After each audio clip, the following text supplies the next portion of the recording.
तो भाई एक इलेक्ट्रिकल जो सर्किट होता है उसके अंदर अलग अलग टाइप के एलिमेंट्स होते हैं, ठीक। उनको हम दो केसेस में हम दो तरीके से इसको क्लासिफाई कर सकते हैं। उसको हम दो वे में क्लासिफाई कर सकते हैं। दो वे में क्या कर सकते हैं बेटा, क्लासिफाई कर सकते हैं। कैसे कर सकते हैं सर? सर एक तो होता है एक्टिव एलिमेंट और दूसरा होता है पैसिव एलिमेंट। एक्टिव एलिमेंट और पैसिव एलिमेंट, ठीक। एक्टिव एलिमेंट क्या होता है? एक्टिव एलिमेंट वो एलिमेंट होता है जो इलेक्ट्रिकल एनर्जी सप्लाई करता है सर्किट को। वो एलिमेंट जो इलेक्ट्रिकल एनर्जी क्या करता है, सप्लाई करता है। विच सप्लाई इलेक्ट्रिकल एनर्जी, जो एनर्जी दे सर्किट को, वो होता है एक्टिव एलिमेंट। इसका एग्जांपल क्या होगा? बैटरी या सेल,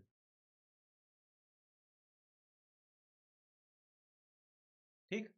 पैसिव एलिमेंट क्या होता है सर?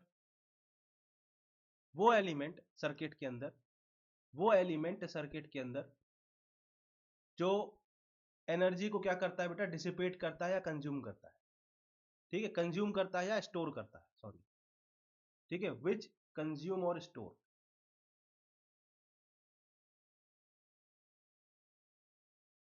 Electrical energy.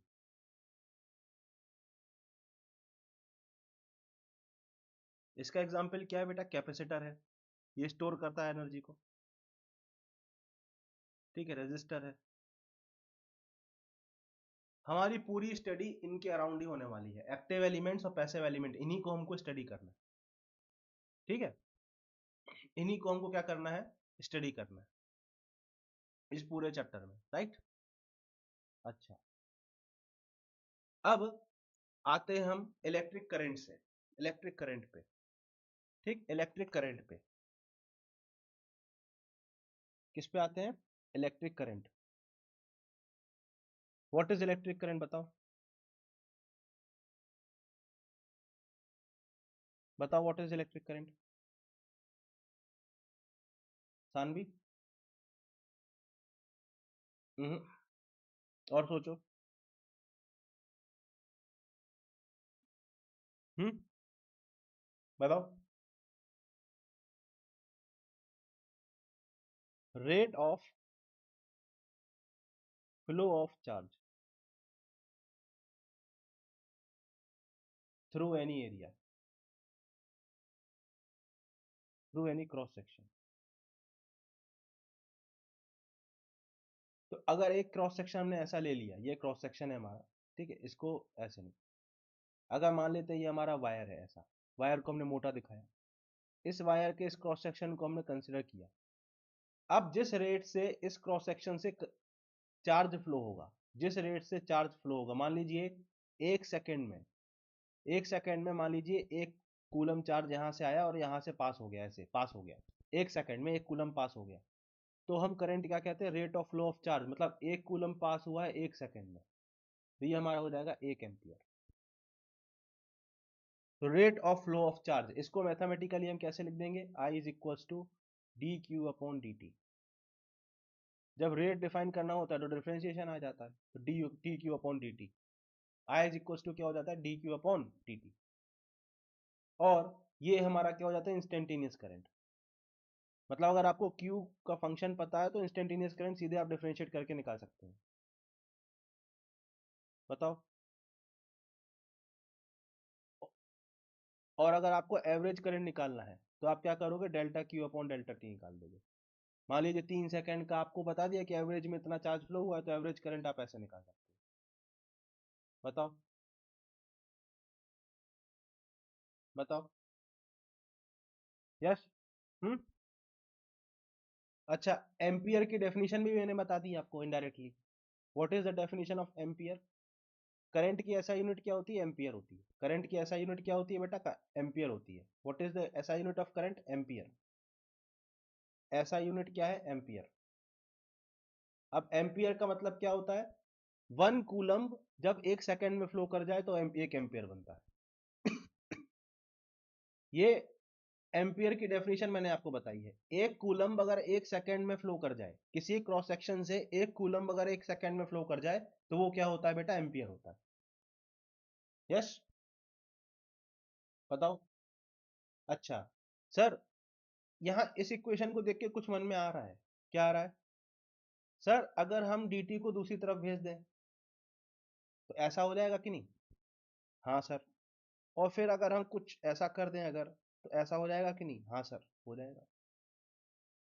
तो यहां से हमको Q भी तो मिल गया। मतलब अगर हमको करंट का फंक्शन दिया है तो हम Q भी निकाल सकते हैं इंटीग्रेट करके। मतलब अगर आपको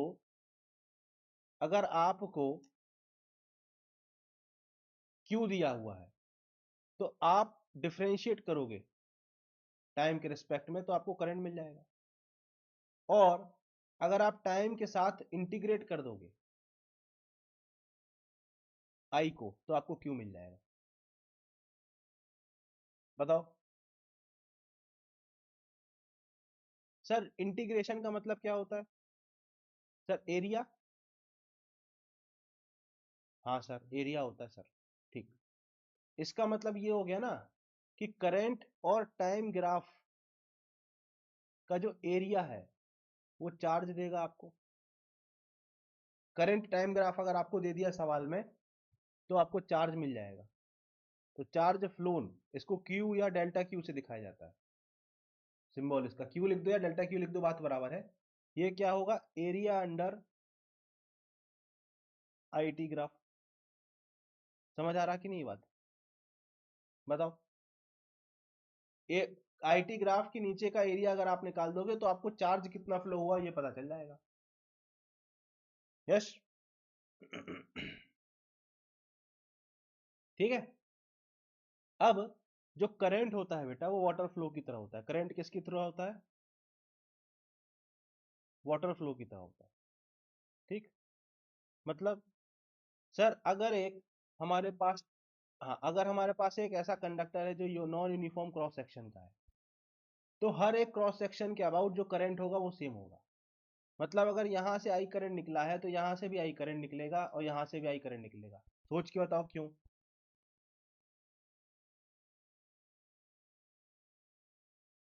अरे भाई, करंट क्या होता है? D Q upon D T.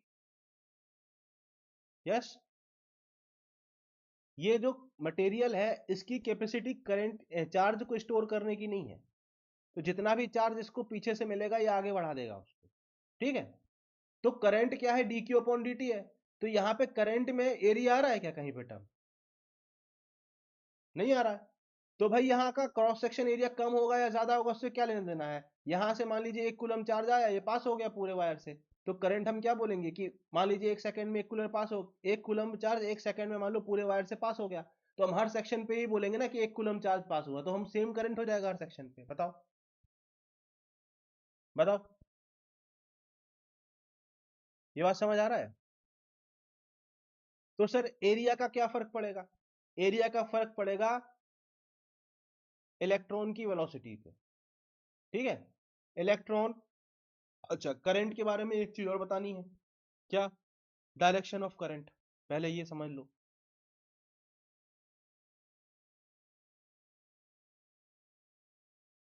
Direction of current क्या होता है? पॉजिटिव चार्ज के फ्लो का direction he direction of current होता है। पॉजिटिव चार्ज के फ्लो का डायरेक्शन। सर पर पॉजिटिव चार्ज तो फ्लो ही नहीं करता। हाँ, सही बात बोल रहे हो, पॉजिटिव चार्ज तो फ्लो ही नहीं करता। अगर ये हमारे पास एक वायर है बेटा, इसमें क्या होगा? इसमें एक इलेक्ट्रॉन फ्लो करेगा। इसमें कौन फ्लो करेगा बेटा? इलेक्ट्रॉन। इलेक्ट्रॉन जो होंगे वो फ्लो करेंगे ऐसे।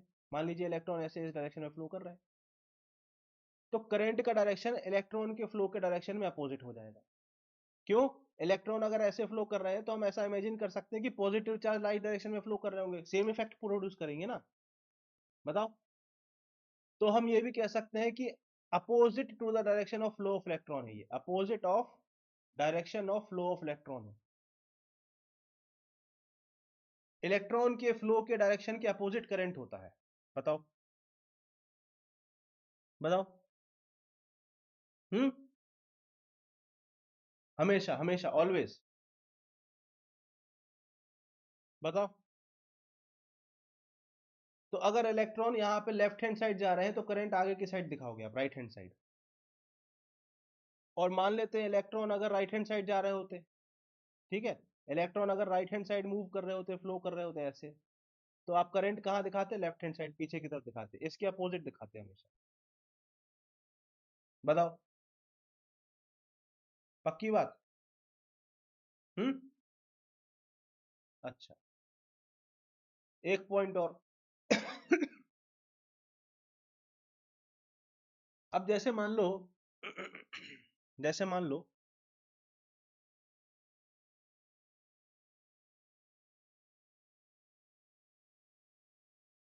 आपके घर में दो टंकी रखी हैं, ये आपके घर का फ्लोर है, यहाँ पर एक टंकी रखी है, और यहाँ पर क्या, क्या? हाँ, ओके ओके।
हम्म। ठीक है। अच्छा, ये वाला डायग्राम भी बना ही देता हूँ ना। मान लो एक हाइपोथेटिकल सिनेरियो है कि प्रोटॉन्स जो हैं आपके, वो ऐसे इस डायरेक्शन में राइट हैंड साइड मूव कर रहे हैं, तो आप करंट किस डायरेक्शन में दिखाओगे? राइट हैंड साइड दिखाओगे। एक्चुअल में कंडक्टर में इलेक्ट्रॉन्स फ्लो करते हैं, ठीक है, पर एक हाइपोथेटिकल सिनेरियो में मैंने आपको बता दी कि मान लो, इमेजिन करो प्रोटॉन फ्लो कर रहे होते तो राइट हैंड साइड करंट दिखाते, ठीक है। अच्छा, अब मान लो ये आपका घर है, इसमें दो टंकी हैं, ये दोनों टंकियों में सर पानी भरा है। पानी भरा है दोनों में। क्लियरली आप देख रहे हो कि दोनों की हाइट अलग अलग है, इसकी है H1 है, इसकी H2 है। क्लियरली आपको दिख रहा है दोनों हाइट अलग अलग है, H2 बढ़ रहा है H1 से, ठीक है। अब आप ये बताओ कि यहां से मान लो एक पाइप आया ऐसा, यहां से भी एक पाइप आया ऐसा, किस में ज्यादा पानी फ्लो होगा? Rate of flow of water किस में ज्यादा होगा? ये फर्स्ट केस में कि सेकंड केस में? अरे सेम क्यों होगा? हाँ क्यों? प्रेशर डिफरेंस है ना बेटा, प्रेशर डिफरेंस है। बर्नौली थ्योरम लगाओ। बर्नौली थ्योरम आप अगर लगाओगे, अगर आप इन दोनों में बर्नौली थ्योरम लगाओगे तो सेकंड वाले का जो रेट ऑफ फ्लो होगा, rate of flow in second वाला, ये ज्यादा होगा।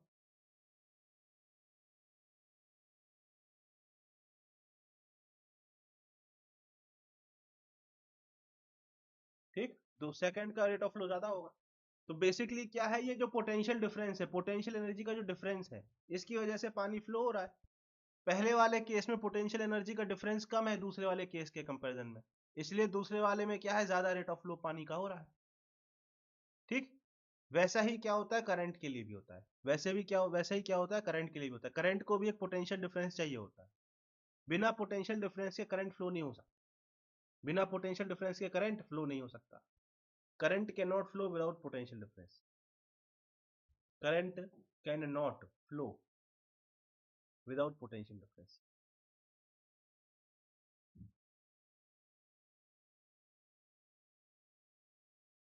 पोटेंशियल एनर्जी नहीं, पोटेंशियल डिफरेंस। हाँ ठीक है, current can not flow without potential difference. Yes, तो अगर मान लेते हैं ये आपका एक वायर है, एक रेजिस्टर है, इसका एक एंड ए है, एक एंड बी है। जब तक इन दोनों एंड के अबाउट, जब तक इन दोनों एंड के अबाउट एक पोटेंशियल डिफरेंस नहीं आएगा, तब तक इस वायर में करंट फ्लो नहीं होगा। अगर पोटेंशियल डिफरेंस नहीं होगा तो वायर पे करंट फ्लो नहीं होगा। बताओ। और पहली बात, और इसके बाद करंट जो है बेटा, वो हायर पोटेंशियल से लोअर पोटेंशियल फ्लो होता है।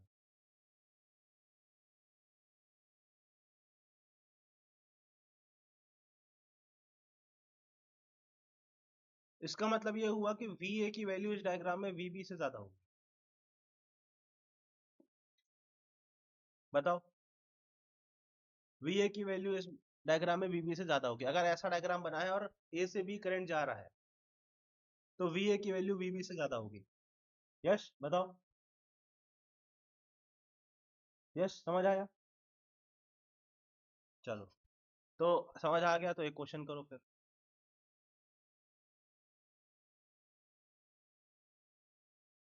क्वेश्चन ये है कि एक वायर था। यस, एक वायर है, एक हाइपोथेटिकल वायर है, रियल वायर नहीं, इमेजिनरी वायर है। और इस वायर में 10 सेकेंड में, इसमें 10 सेकेंड ऑब्जर्व किया गया। ठीक है, टाइम है 10 सेकेंड। 10 सेकेंड में देखा गया कि 40 electrons, 40 electron, 40 electron, yes, 40 electrons right से लेफ्ट गए। ऐसे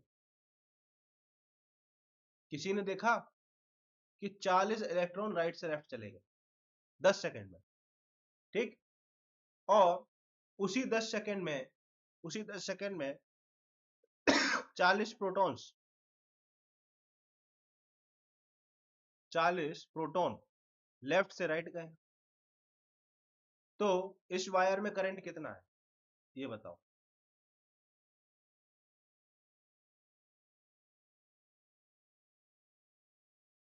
0?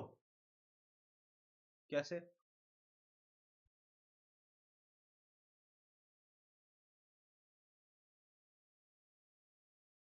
इंटरसेक्ट कैसे कर रहे हैं भाई, फ्लो हो गया वो तो। इंटरसेक्ट कहाँ भाई, इलेक्ट्रॉन इधर से इधर चले गए, प्रोटॉन इधर से उधर चले गए। क्या इक्वल रहेगा मतलब, मैग्नीट्यूड क्या रहेगा? मतलब तुमसे पूछा है करंट की वैल्यू क्या है, एम्पियर में कितना करंट फ्लो होगा, बताओ। एम्पियर में आंसर आना चाहिए ना, वैल्यू आंसर।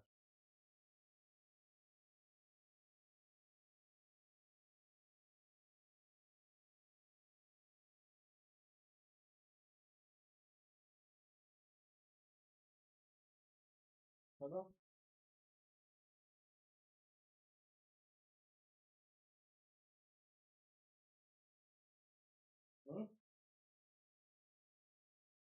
या हाँ, वेरी गुड। देखो अभी हमने क्या बताया था, 2 मिनट पहले क्या कंसेप्ट बताया था आपको। देखो देखो करंट के फ्लो के अपोजिट, इलेक्ट्रॉन के फ्लो के अपोजिट करंट का फ्लो होगा, तो ये I1 लिख दो। I1 वो करंट है जो इलेक्ट्रॉन की वजह से फ्लो हो रहा है, और प्रोटॉन के डायरेक्शन में करंट होगा, तो ये I2 लिख दो। I1 क्यों है? क्योंकि इलेक्ट्रॉन फ्लो हुआ। I2 क्यों है? क्योंकि प्रोटॉन फ्लो हुआ। तो नेट I क्या हो जाएगा? I1 प्लस I2, क्योंकि दोनों का डायरेक्शन है। अब I1 को कैसे लिखोगे? 40 E/10, और I2 भी क्या होगा? 40। अब प्रोटॉन के ऊपर चार्ज भी तो इलेक्ट्रॉन के बराबर ही होता है, तो उसको भी 40 E/10 लिख दोगे।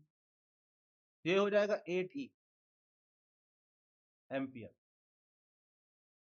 ई की जगह आप और कैलकुलेट करना चाहते हो तो ई की जगह 1.6 इंटू 10⁻⁻19 कूलम डाल सकते हो। बताओ, पक्का? हाँ, फिर एक क्वेश्चन और कर दो। अब किसी वायर में से, ठीक है, करंट जो फ्लो हो रहा है वो 4 एम्पियर फ्लो हो रहा है, और किसी बंदे ने, किसी बच्चे ने, सानवी ने, मान लो 8 सेकंड तक इसको ऑब्जर्व किया, तो बताओ चार्ज कितना फ्लो हुआ?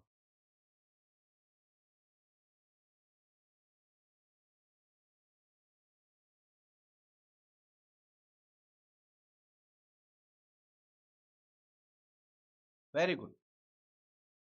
ये कोई एरिया था, क्रॉस सेक्शन एरिया, जिसको यहां सानवी आंख गड़ा के बैठी, ऐसे ये सानवी की आंख है,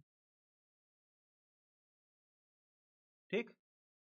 फिर सानवी की आंख है यहाँ पे, ऐसे गड़ा के बैठी है सानवी। सानवी ने देखा कि यहाँ से करंट फ्लो हो रहा है 4 एम्पियर, और सानवी आंख गड़ा के बैठी रही कितने सेकंड तक? 8 सेकंड तक। तो हमको आई की वैल्यू पता है, dQ/dt होती है, या इसको हम डेल्टा Q/ΔT लिख सकते हैं। तो डेल्टा क्यू निकालना है तो आई इंटू डेल्टा टी करेंगे। आई इसमें 4 एम्पियर फ्लो हुआ, सानवी आंख गड़ा के बैठी रही 8 सेकंड तक, डेल्टा टी की वैल्यू आ जाएगी 8 सेकंड, तो टोटल 32 कूलम चार्ज फ्लो हो गया। समझे कि नहीं? हाँ, पक्की बात? श्योर? आ गया? तो एक सवाल और कर दो भैया, नीट में आने लायक सवाल।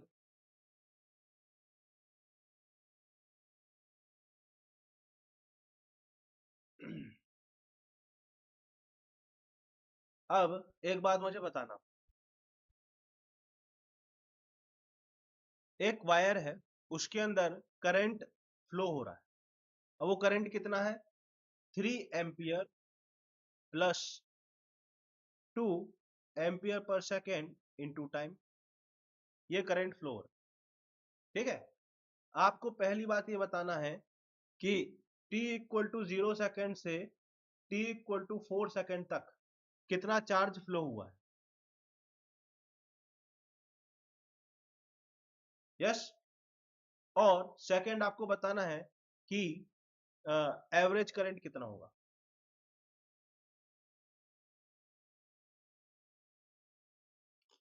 क्लियरली करंट वेरिएबल है, आपको दिख रहा है? तो आपको एवरेज करंट भी निकालना है, और 0 से 4 सेकंड के बीच में कितना चार्ज फ्लो हुआ ये भी निकालना है। निकालो।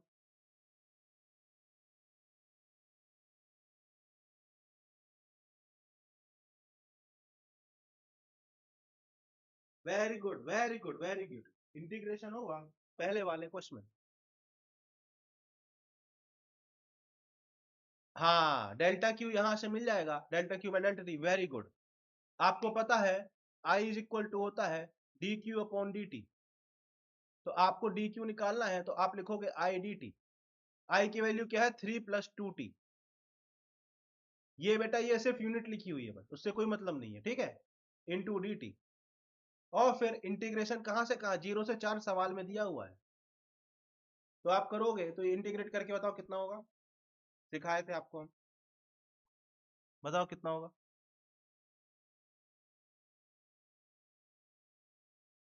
मेरा मत देखना, खुद से करो।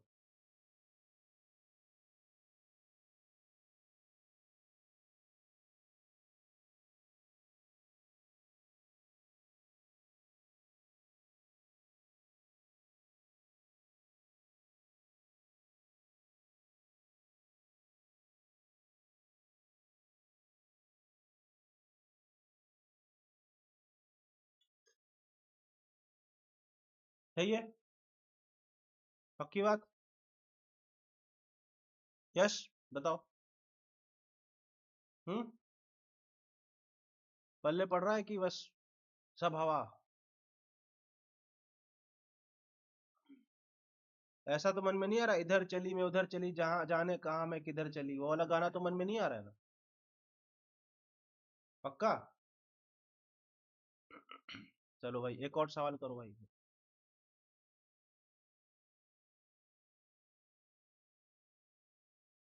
एक करेंट वर्सेस टाइम ग्राफ आपको क्वेश्चन में दे दिया है।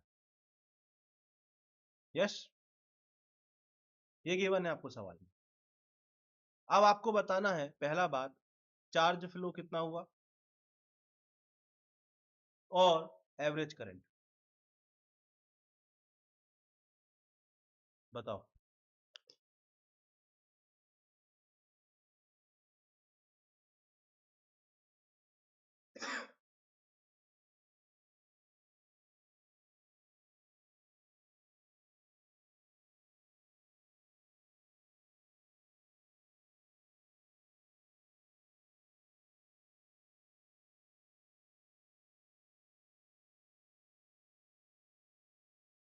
हाँ, बताओ बताओ। 40 कैसे हो गया भैया?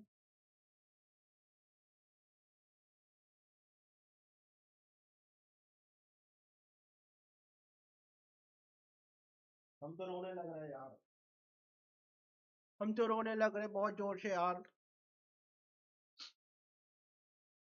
तो बहुत ज्यादा जोर से रोने लग रहा है। हमने अभी सिखाया है, I is equal to D Q upon D T. नहीं, ये नहीं बोली। अब डी क्यू होता है बेटा आई डी टी, फिर टोटल चार्ज निकालने के लिए इंटीग्रेट करोगे, इसका मतलब होता है एरिया।